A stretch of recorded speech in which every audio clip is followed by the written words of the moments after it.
like realize that it's not an even playing field, like you said, and help to implement change of things that can happen that can make a huge positive impact on a lot of people's lives. We see that it actually doesn't cost us that much. That's Karen Losi, and this is the Powerful Ladies Podcast.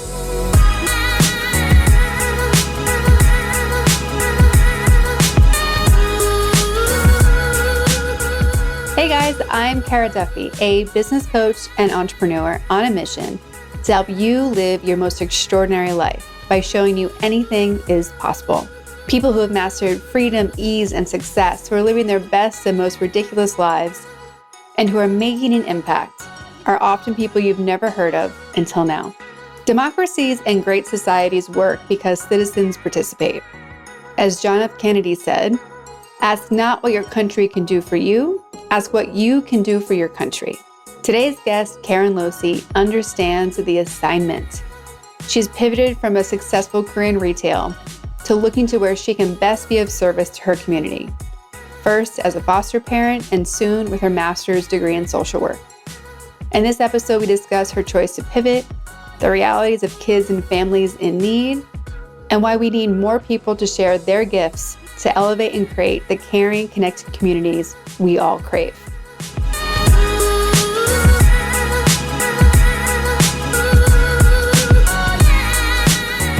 Welcome to the Powerful Ladies Podcast. Thank you so much. I'm so happy to be here. I am really excited to have you today because I want to talk about the awesome stuff that you do and that you're, back in school grinding for. I want to talk about a city that we both love called Boston. Yes. And I just want to talk about what it means to be powerful as a wife and a mom and a figuring life out and making pivots. So before I get too excited and carried away, let's tell everyone who's listening who you are, where you are, and what you're up to. Sure. My name is Karen Losi, and I am here in Boston, Massachusetts, best city in the world. I'll challenge anyone on that. And I am, what am I up to? I'm on the tail end of a major transformation of my life. I can see the light at the end of the tunnel, and it's pretty great. Well, let's dive right into that. So part of what I got so excited about when I had the pleasure of meeting you when I was back in Boston, and I would first want to preface that you were introduced to me as my friend Karen who loves the podcast. Well, yes, I've listened to every single episode, including the one that posted this morning. But how could I not when you started episode number 1 with my most favorite powerful lady, Elizabeth McGarry? So I was hooked right from the beginning. And I have to give her credit because most people hate their first episode. I do not. Like, we did that episode. I looked at my sister and I went, holy shit, this is going to work. Yeah. Okay. She's a good person to start with. And I'm sure we're going to get back to her at some point during this conversation. She's so great. Well, so what got me excited about you was that you and your husband have decided you went through the foster care system. Mm-hmm. It was really emotionally challenging for you guys. You have another son as well. And 2 others, yes. 2 others, forgive me. Sorry, whichever one son, I wasn't counting. And then you have decided because of your experience to dedicate yourself into social work, which I just think is so phenomenal in a time when so many people are making choices about how can I have more time, more freedom, more money, more whatever the things are that we think we need to be happy.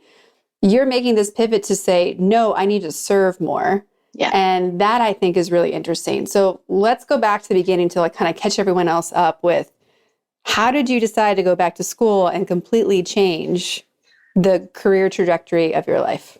Yeah. So I love that you said the term serve more, because I really feel like that is the pie in the sky prize. That's where I want to go, and to be of service in a different way to my family, my community, my city, and people in general.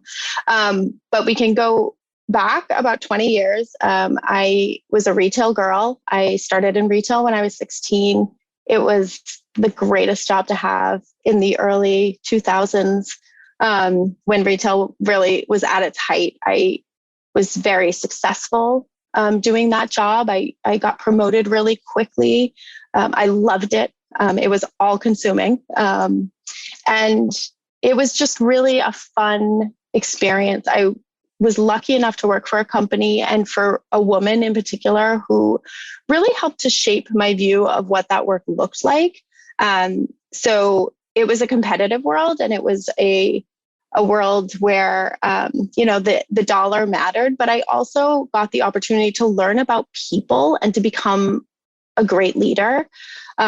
We did a lot of learning about our employees and kind of seeing where they were strong and building teams. So I got this glimpse into a world of like how you can connect with people to really get a great result.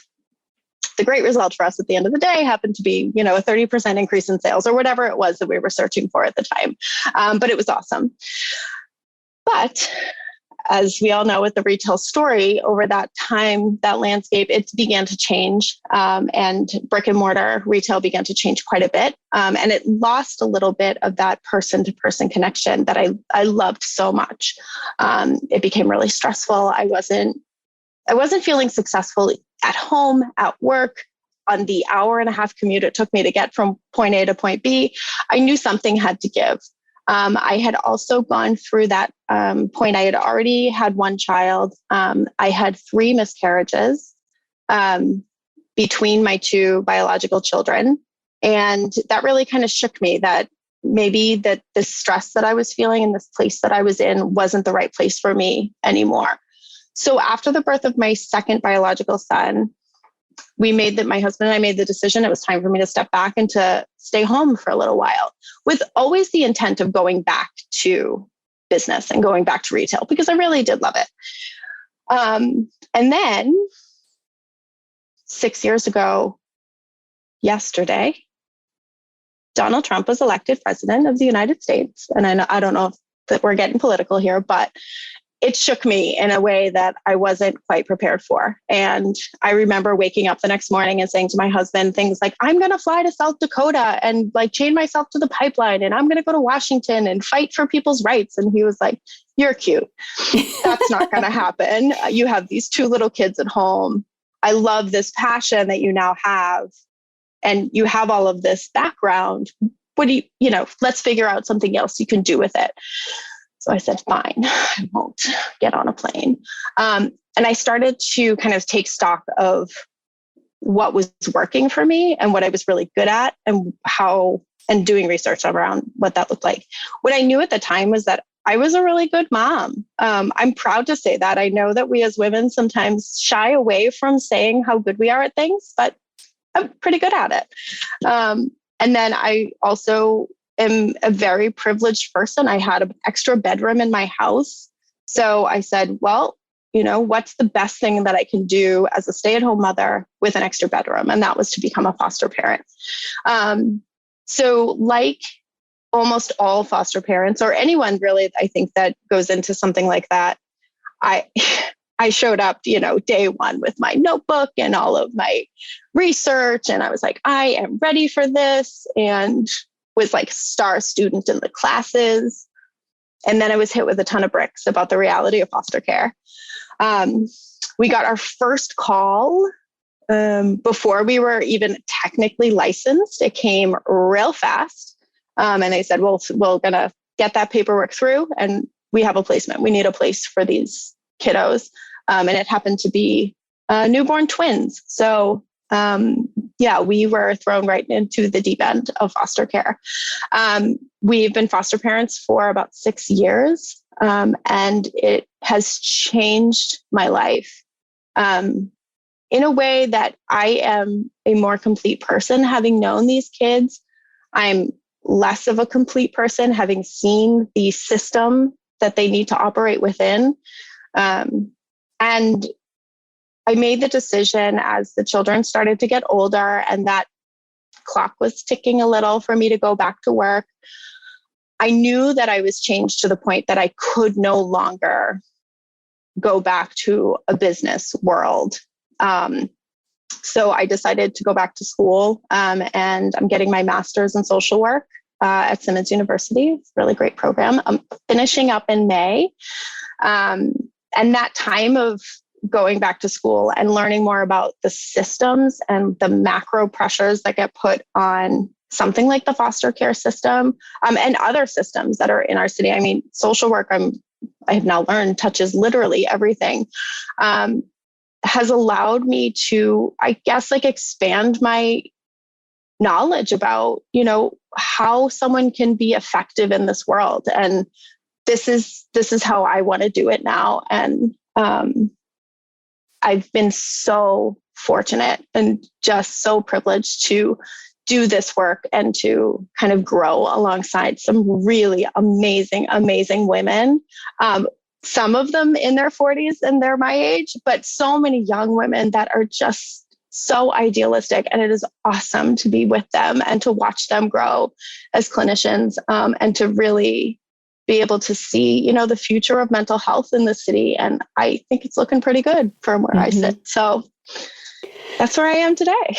Well, I love that. And I cannot wait for May to come for you. So you can just have that sigh of relief, but I'm sure also be like jumping right into something else where you're like, oh shit, now.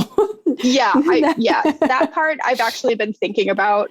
Oh, I need to like get a job again and, do real things. It won't be just all reading journal articles and writing papers, which I also love. If I can plug going back to school in your 40s, it is awesome. Your brain is so good.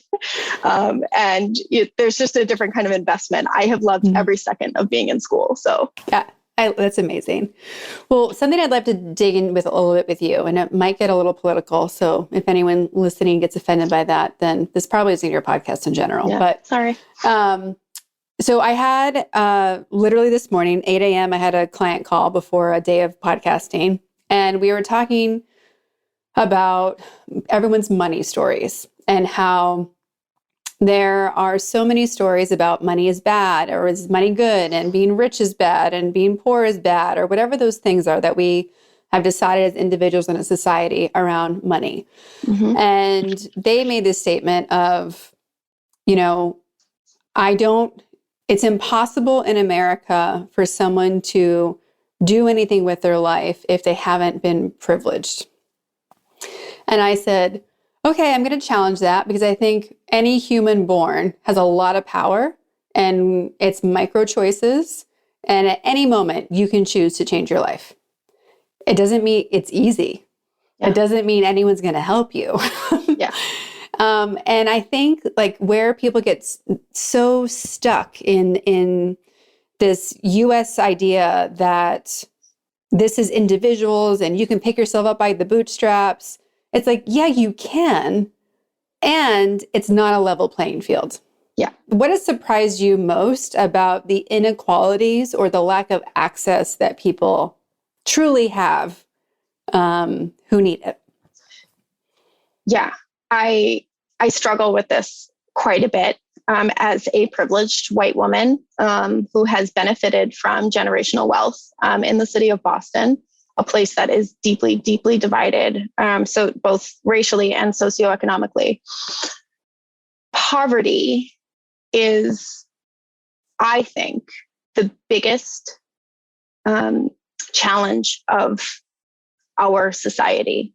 And while we do have a narrative in this country of people being able to, change their life and, pick themselves up by their bootstraps, and that's this like wonderful narrative, like great story that we tell as the American dream, there are so many people that are working that hard and are trying to change their life and are making the best choices. And yet they still can't put food on the table, or they can't get their kid to daycare. And, I know you're in Southern California. It's very similar to the Northeast in that like the prices to just live basically are almost impossible if you don't have an advanced degree. I'm not even talking a college degree anymore. It is you need an advanced degree and 15 years of experience to, make it here. And what I see with families that I work with, both with the Department of Children and Families, and now I'm working at an organization called the Children's Advocacy Center of Suffolk County, which is a wonderful organization. What I see is that when children and families in particular are having a traumatic experience, they almost aren't even allowed to feel the trauma. They're not allowed to experience those things because they have to worry about where they're going to get their next meal.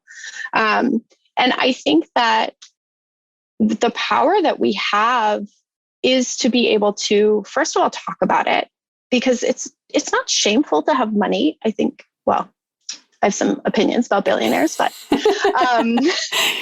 billionaires, like for most people, capital B billionaires. Yeah. For most people, if we just like realize that it's not an even playing field, like you said, and help to implement change of things that can happen, that can make a huge positive impact on a lot of people's lives, we see that it actually doesn't cost us that much, either monetarily or as a society, to make those things happen. My favorite example of that is here in Boston. About 7 years ago, it was figured out that it cost more money to process the paperwork to give kids free lunch than it did to give every kid free lunch.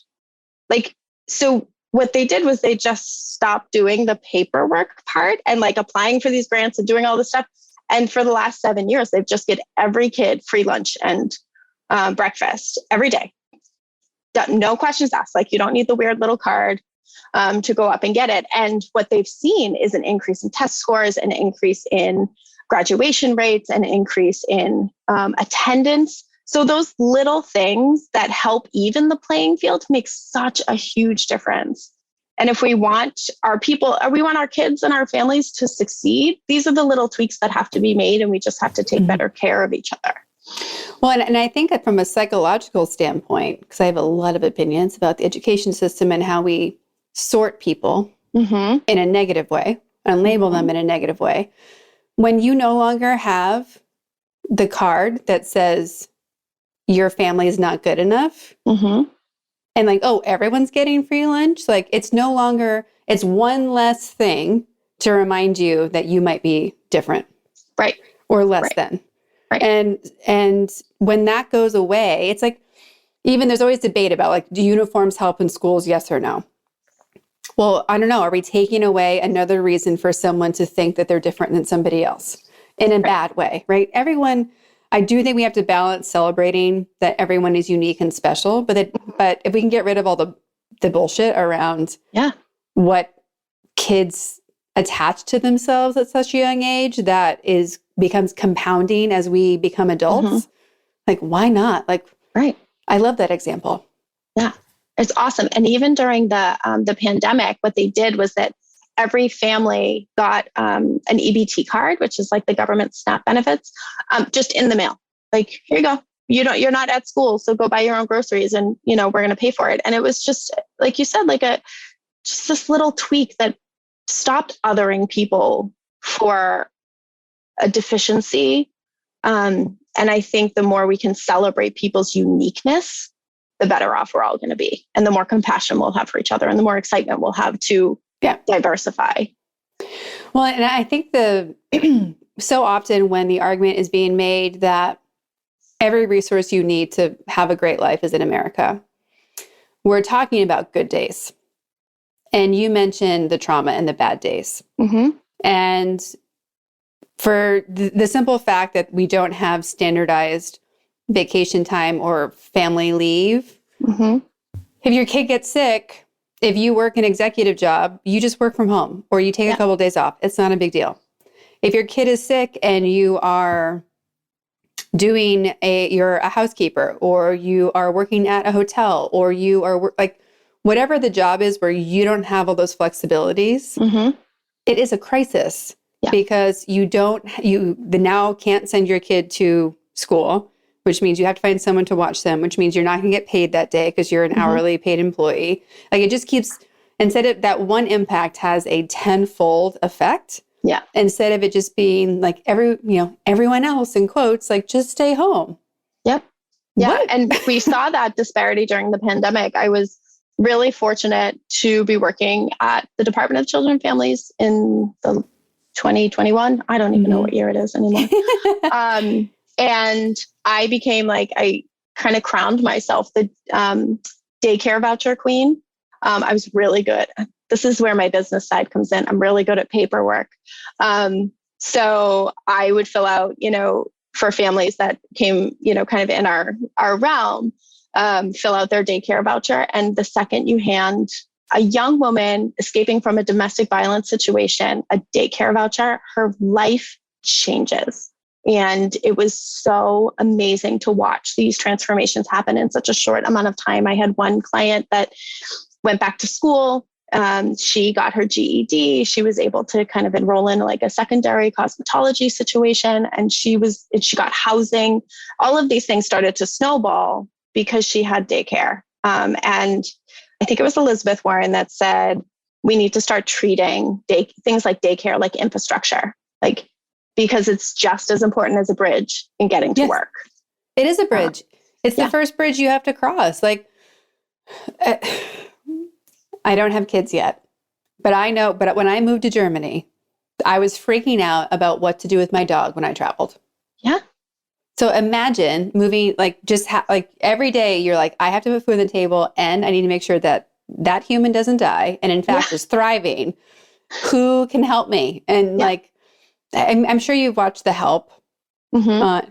So just that first episode was crushing to see all she needed was daycare.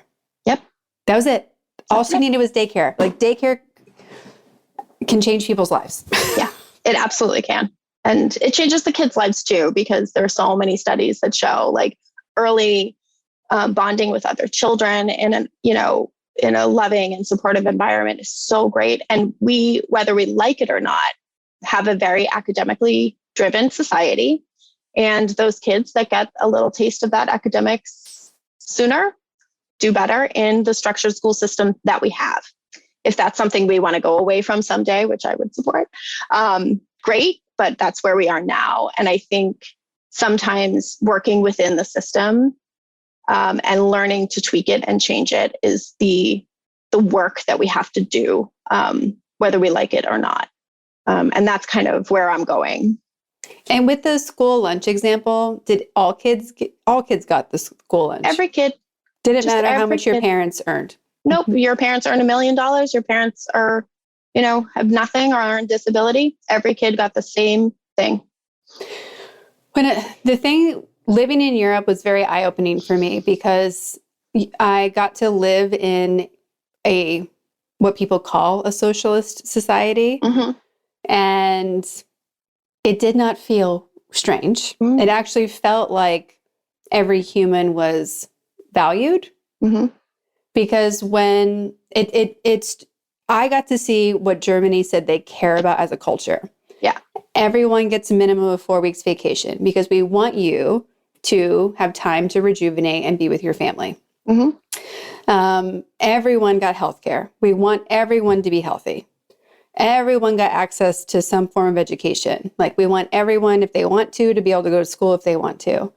It shifted how I saw people doing their jobs. Yeah. Even the garbage collectors, mm-hmm. They all had uniforms. They were super clean. They would always put the garbage things back exactly neat. They mm-hmm. would there was pride in doing all of the tasks that we don't associate pride with often in the US. Yeah. And I think it was because they were yeah, my kid can go to school. I have healthcare. Mm-hmm. Oh, and guess what? We have pensions. Crazy idea. And we get the vacation time. We're valued as a human versus mm-hmm. not. Yeah. And it was such a and they have daycare included as well. But it was such a shift of what would it be like if instead of the story being pitched as either you can, you don't deserve it, you haven't worked hard enough for it, right? To everyone in this community gets these things. Yeah. And what I hear you say is this idea of value. And we have a value in social work that is the dignity and worth of a person. And it's one of our ethical standards that we have to abide by in this work. And it's a touch point for me every time I meet with a person or a family to say, like, am I treating them with worth? Am I treating them with dignity? And if I'm not, or if society isn't, how can I change that? Because it makes a big difference. Well, and why isn't that what we as states and nations have as a priority? Right. Like, I don't like when we look at the things that we're talking about, it's like, guys, great that that's your concern, but how are you making my everyday better? And I hate the argument that we're taking things away from people, like in the healthcare conversation. I'm like, we shouldn't need insurance. Right. So let's just get rid of everyone's insurance and go away, and we can all have healthcare.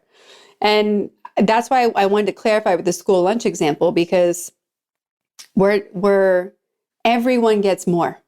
Yeah. Every single person. Everyone. So we all get more.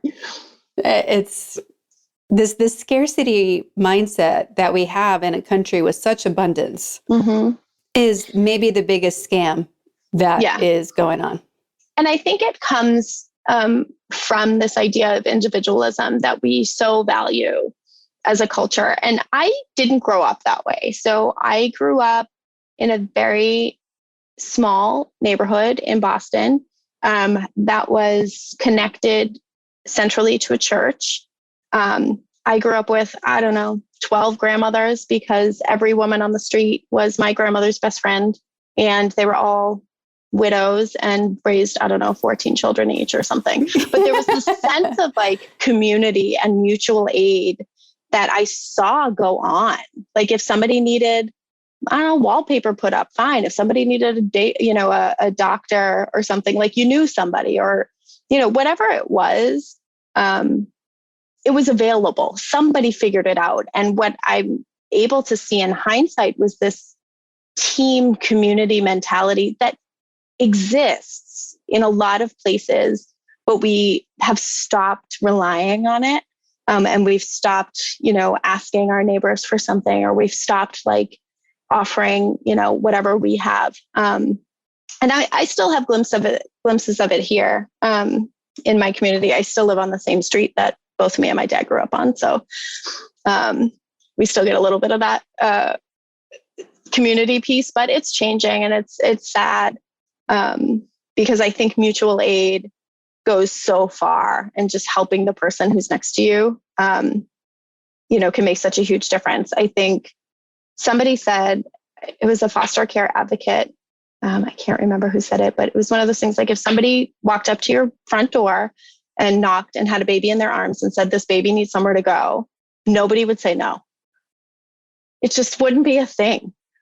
So why do we say no if it's not right in front of us? So I like to put these things in front of people as much as I can. Well, and it's, there's that idea in anthropology that there's like 150 people that we can feel connected to. So I do know that there's so much power in bringing it down to the town and the street and the neighborhood level. And I do think that there is a slightly different approach to neighborliness in places that have extreme weather than not. Because it's so common to like, someone on the street is going to have to shovel the old lady's sidewalk and driveway and steps. It's just a matter of who's going to get there first. Like it's not an option when you know that that's who lives there. And when it's a blizzard and you run out of diapers or something else, like you have to go next door and ask, or like you're phoning a friend. And I think everyone is craving that connection within their communities. And I don't think people know how to initiate it anymore. Yeah. And the pandemic definitely didn't help. Again, this kind of idea of individualism and money equaling success, I can even see trickling down to young kids. Like it used to be, you went and shoveled the old lady's car out because you shoveled it out and that was what was expected. And now you do it for $25.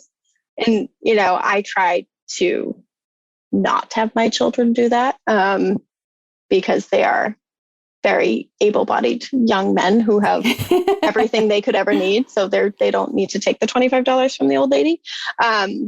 but yeah, it's hard. It's really hard to kind of foster that sense of community when we're all, looking down at our screen or, kind of insulated in our own lives. And I think I think women bear such a huge weight on that, because I think we're expected to be the gateholders of the community, but if we don't know how to find it, then it all kind of comes tumbling down. And that's hard. Well, and I think a discussion that's been popping up more frequently with either women on this podcast or other female-oriented events I've been going to is the fact that women are so thankful that we have the right to work in America.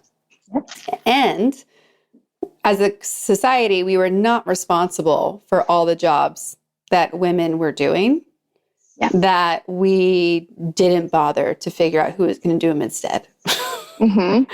Like, there's a huge gap right now in Orange County, one of the most privileged places on the planet, but also the county with the highest income disparity in the entire U.S. There's a huge gap in school volunteers, because it used to be that the wealthy women or whatever moms were staying home could volunteer.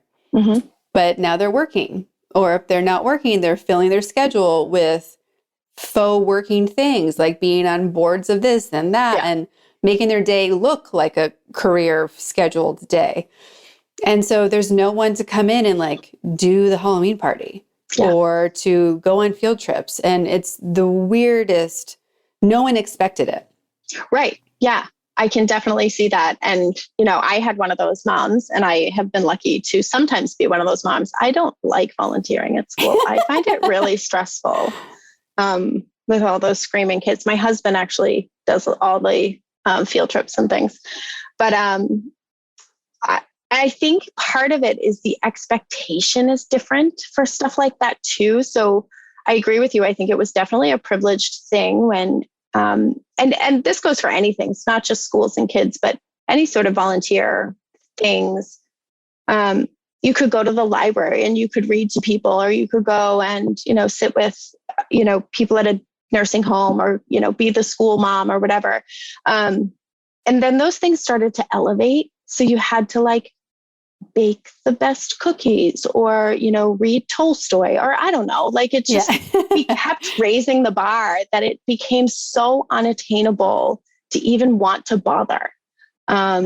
And schools have become, and most institutions, again, I don't want to like limit this to just schools and kids, but most institutions have become so regulated that sometimes you can't even fit that time in of like just having an I don't want to say unqualified, but a non-specialized person come in and help.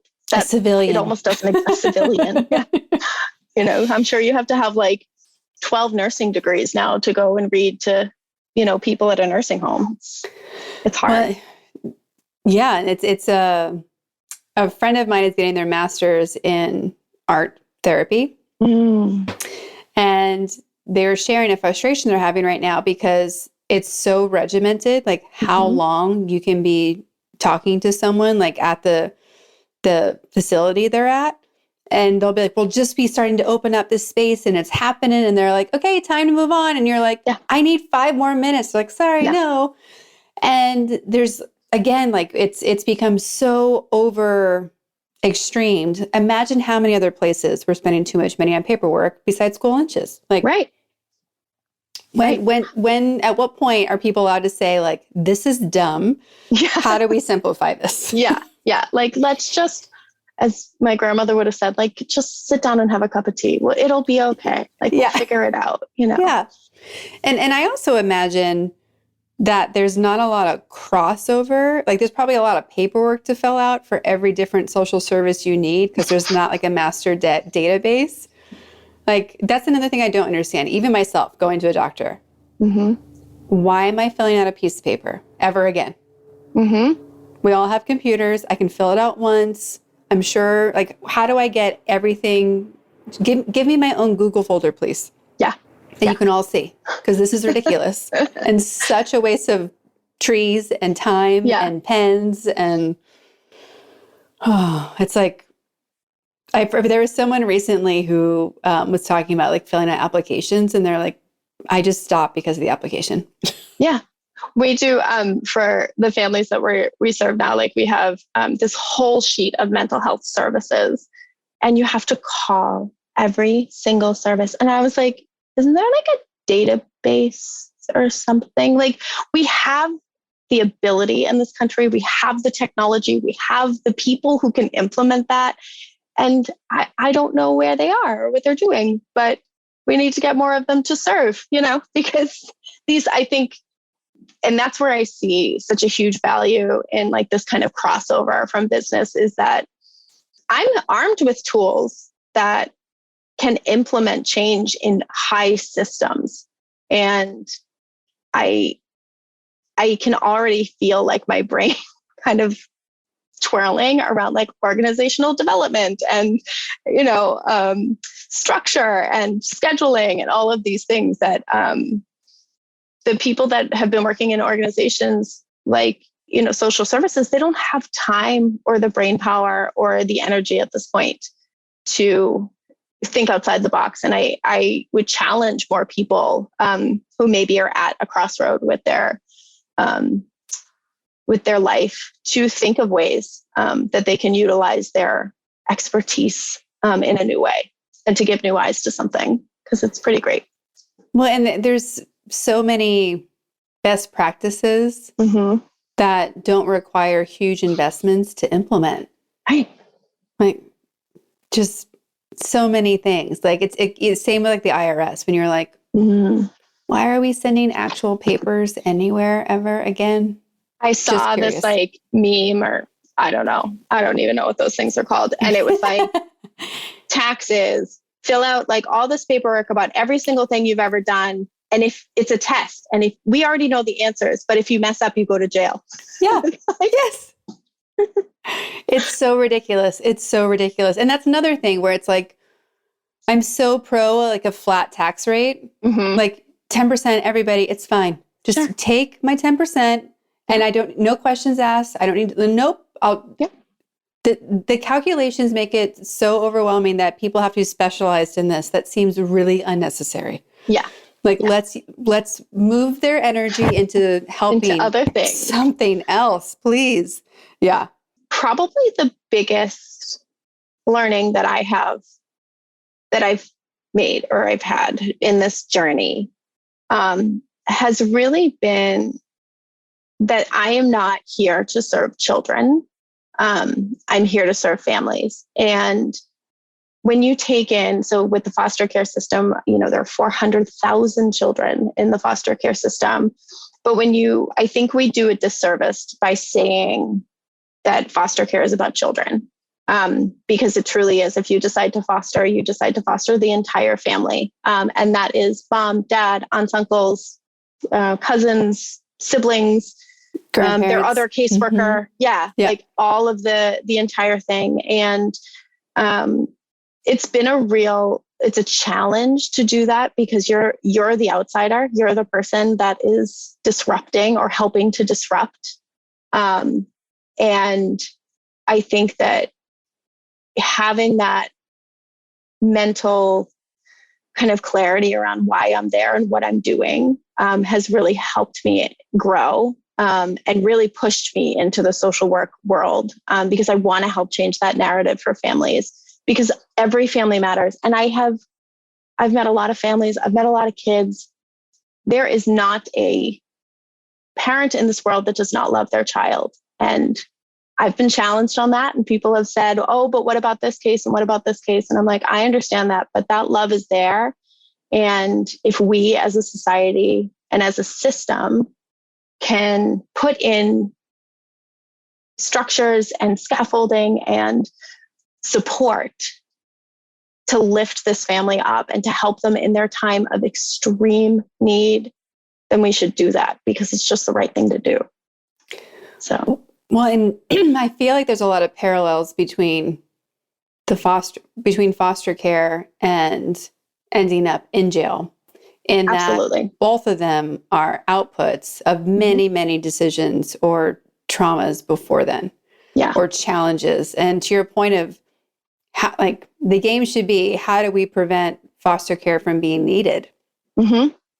Mm-hmm. Like, how do we keep working backwards Mm-hmm. and shoring up the next challenge? And of course, we'll never get all of them shored up because it's maybe humanly impossible, but there's a lot of things that can get changed and prevented. And, giving people free breakfast and free lunch is a big deal. It's a big deal. It sounds so small, but it is such a big deal. And I'm going to misquote the statistic because I don't have that statistic in my head, but it is the statistics about inmates and people in the prison system that have been through foster care are just unbelievable. It's like 70%. It's a very high correlation. Yeah. Very high. And of course, children who have been bounced around and have hard, difficult attachment with people and have been left behind at school and didn't get a free lunch and didn't, we're basically said, figure it out. Of course they're going to, go to drugs, or they're going to steal a car, or they're going to figure out a way to survive. And one of the things we talk about in social work a lot is that there are things that we consider protective and positives. So if somebody is stealing food, that's considered they figured out how to eat today. It's a skill. And in our society, it's not one that we are celebrating, but it's still a skill. And that person is still utilizing their brain to stay alive every day. And the things that people have to do to just live another day are too hard in a country like this. And we make it way too difficult. Are we setting up families and people for success? No. And there's just, I'm so grateful for the opportunity I have to work with CASA Orange County. So good. And it's I really don't do anything besides show up to meetings and help fundraise and things like that. But I'm so thankful for the exposure to what's really happening, and forgetting that setting people up for success is not just, did they have breakfast and lunch? It's, do they know how to deposit checks? Do they know how to create a resume? Do they know what is expected of them as a functioning adult in society, and how we prepared them for it? Yeah. And there's so many things that we just assume people know, and they don't. And I think that there's becoming an awakening of how what we think people know is starting to also show up in the middle class more and more and more. Because there's so many things about financial literacy that are causing the average American, I think, or family to have less than $4,000 in savings, when two generation ago, that would have been scandalous. Yeah. So there's so many things that we're thinking this knowledge is getting passed around, and it's not. And we're thinking that access is getting passed around, and it's not. So I think how we're changing from a social perspective in this country, and including and sharing and serving, is going to be really interesting in the next couple of years. Yeah. Yeah. And I agree with you. It's so easy to look at, the negatives that are happening and to listen to the noise. And I also see a propelling of people moving forward in a different way. I am so incredibly blessed to live in Massachusetts with people like Elizabeth Warren and Ayanna Pressley. And when I think about women like that and the work that they're doing, I know they wouldn't have necessarily done it in the same way and the same capacity had we not been in this place. So I think 20 years from now, 30 years from now, a generation from now, we will look back at this time, and whether we come out on the right side of history or the wrong, I don't know yet, but something is happening. Something is churning. There are wheels going, and I'm excited for where it's going to bring us, because we're not stagnant. I can say that. So let's move on then to what makes Boston and Massachusetts great. do I need to sing like Dirty Water? Right? Do I need to talk about the Red Sox? I don't like, okay. So I am, like I said, multiple generation on the same street. I am one of those that is a true, like to my heart Bostonian. And I think for me, what makes it great is it's a small city. I always call it a walkable city, although there are places that are too far for me to walk. But unlike places like LA and New York and Chicago, which I know are really great, vibrant cities, this feels small enough to tackle. And I love the seasons. You caught me on a good time because I don't love the seasons in March when it's still snowing. But we have perfection of all four. So sometimes just a glimpse of them.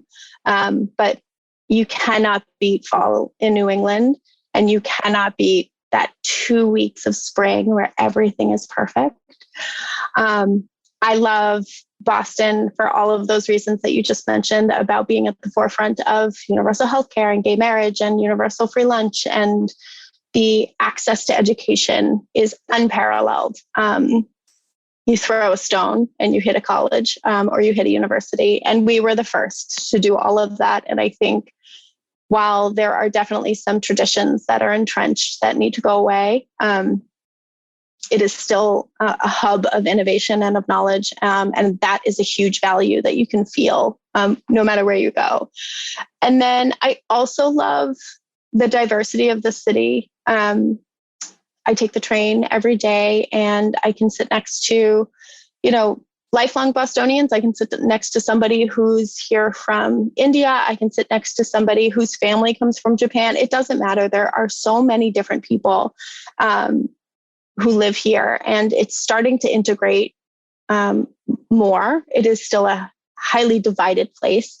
But I think that we're doing a better job lately, and I feel really good about it. My kids feel really good about it. And what else? I'm supposed to say things about the Patriots and the Red Sox because I'm sure my family will listen at some point. So yay, sport.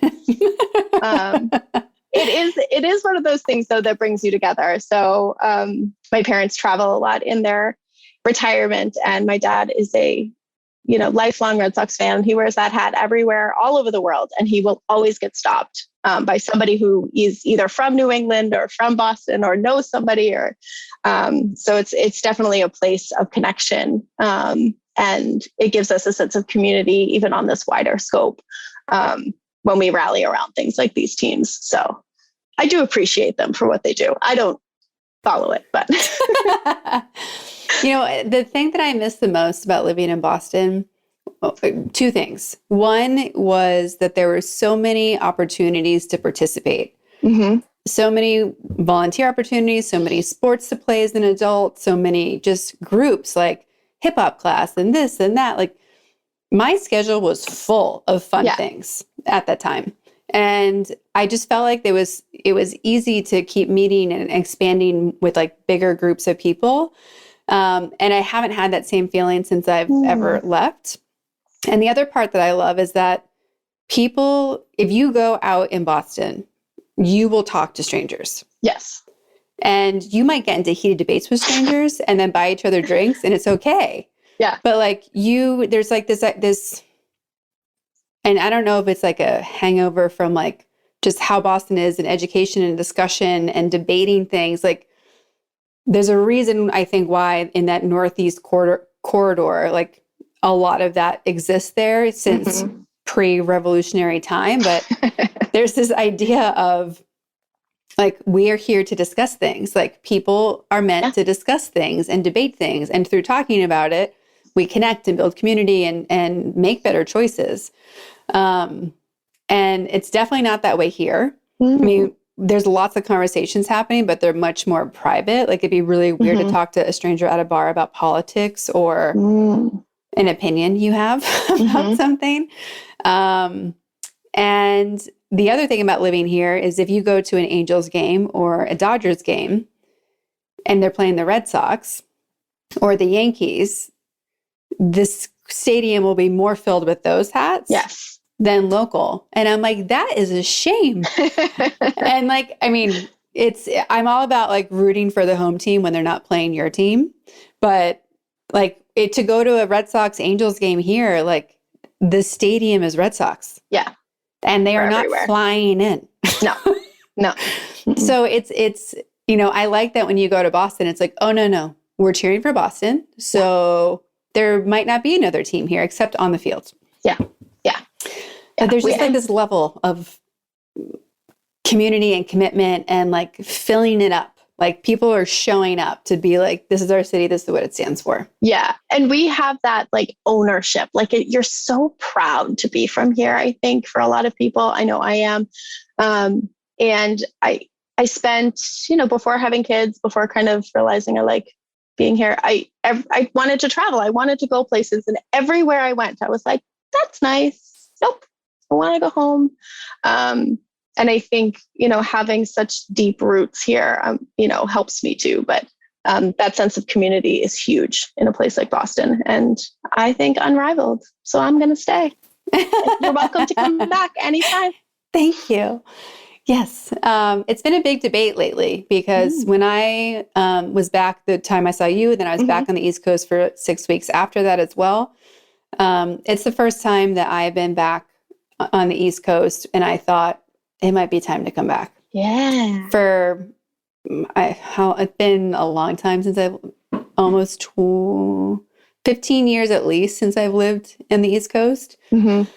Maybe longer at this point because I'm getting so old. But and like up to this point, I've been like, nah. It's like it wasn't the right fit and things. Yeah. So I think it'll be interesting what shakes out in the next couple of months. Mm-hmm. I mean, I would say give it more than a couple of months, because if you wait until April, wait until April, because that decision is not a good one to make in like February when we're all cranky. And I will say that is another New England thing that we do better than anyone is complain about the weather. And that I think is that topic of conversation that unites us, whether it's, like you said, politics, the Red Sox, and the weather. Like you can get anyone in the city talking, and we complain about everything all the time. It was 70 degrees the other day, and I was like, it's really hot. In November, 70 degrees in November was too hot for me. But yeah, it is warm. Yeah, it is warm in November. Yeah. Well, when you think about the words powerful and ladies, what do they mean to you, and do their definitions change when those words are next to each other? I first think about my grandmother and her group of women, because they had such a powerful bond. And I think that that's the word I look for when I think of powerful ladies. It's a bond. I think that we as women go through the world connected in a very special way. And when we tap into that connection, our power and our influence really has no bounds. So I don't want to separate them. I want to keep them together. And I've been so fortunate to have women in my life that have shown me what those bonds look like and have shown me how to build them with others. And, I'm learning every day how to reinforce them. And I hope to continue to do that. I love that.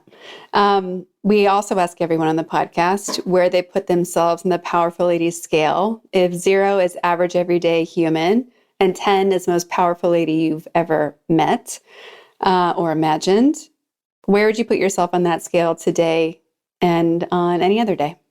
So you mentioned at the beginning that you were introduced to me as a fan of this podcast. So I've been nervous about this question leading up for like months. I've been thinking about it. Yeah. And my answer is 0. And the reason for that is because through this journey and this evolution that I've been on for the past 10 years, what I have seen is that those everyday normal people sometimes make the biggest impact. And I'm actually striving to be as everyday normal as I can, because I want to be part of this micro change in people's lives. I've been part of a macro change before, but it's those micro, everyday little things that we do, I think that can really help to change the world.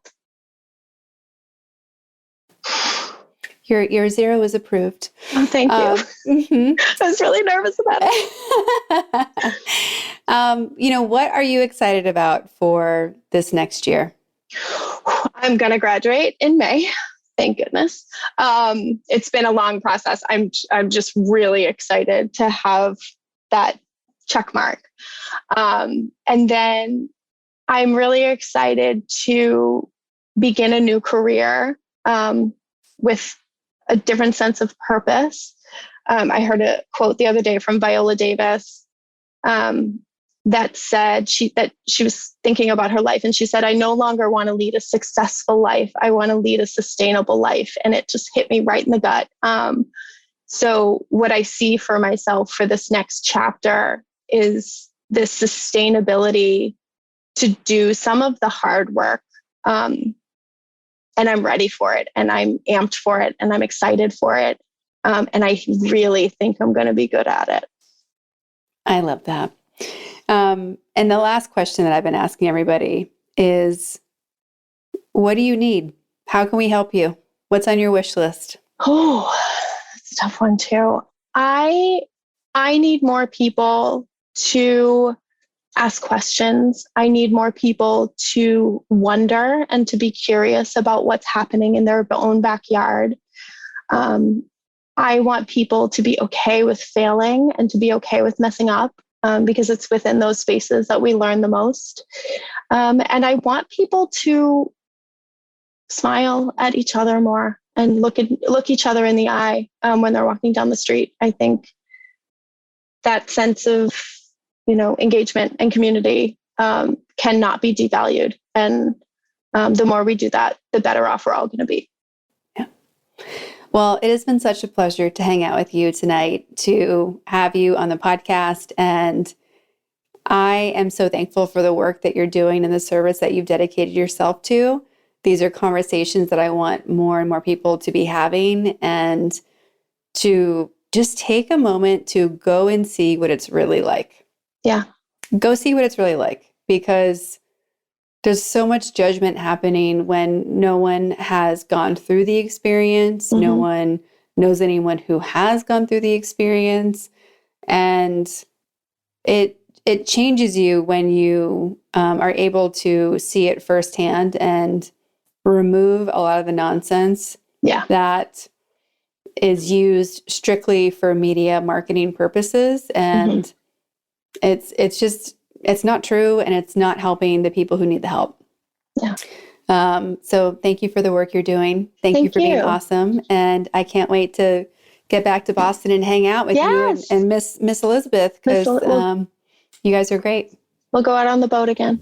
Yeah. It was such a great day. That was like one of the best days this summer, I thought. I was like, this is just perfect. Like, it was perfect. Even the ridiculous rain afterwards. I don't think my sneakers ever survived that. No, and I have not laughed that hard in such a long time. Like, same. Deep laughter, like, of this is insane and perfect all at the same time. All at the same time. It was awesome. Also will not forget the looks that people gave us trying to walk into that restaurant. like I have not been that, like, I would have been less wet if I had jumped in the harbor. Yes. So, like, I don't even know where all the water was coming from. Like, we were basically the same thing as like Swamp Thing trying to come into a restaurant, and they were like, I don't think so. And I agree with you. I haven't laughed that hard in a long time, and it was needed. And I need to do more of that. So yeah, exactly. And when I realized I have one more question for people who are considering being foster parents. Mm-hmm. Do you recommend it? Do they need to, like, what should they think about? Should they do it? It's really different for everybody. I think you have to dig down real deep and decide why you want to do it.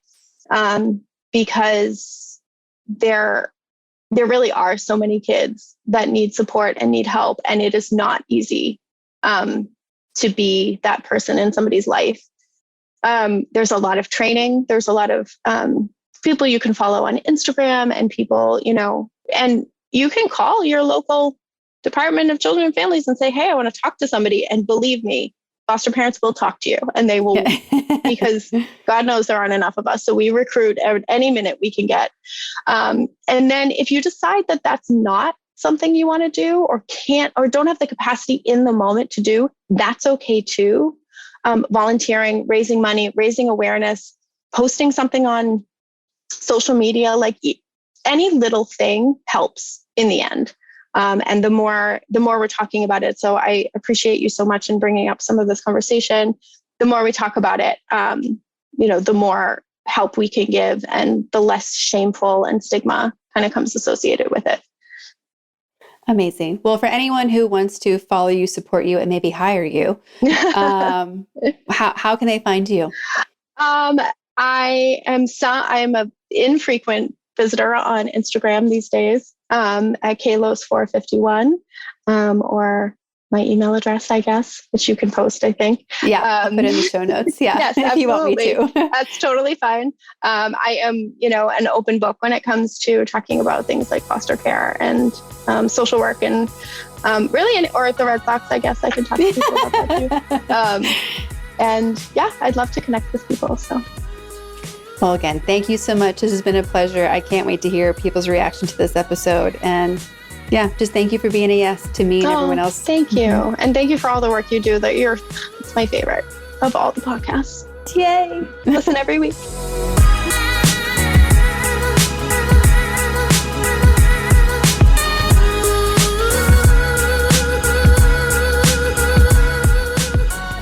All the links to connect with Karen are in our show notes at thepowerfulladies.com. Please subscribe to this podcast wherever you're listening and leave us a rating and review. Come join us on Instagram at PowerfulLadies. And if you're looking to connect directly with me, please visit karaduffy.com or Kara_Duffy on Instagram. I'll be back next week with a brand new episode. Until then, I hope you're taking on being powerful in your life. Go be awesome and up to something you love.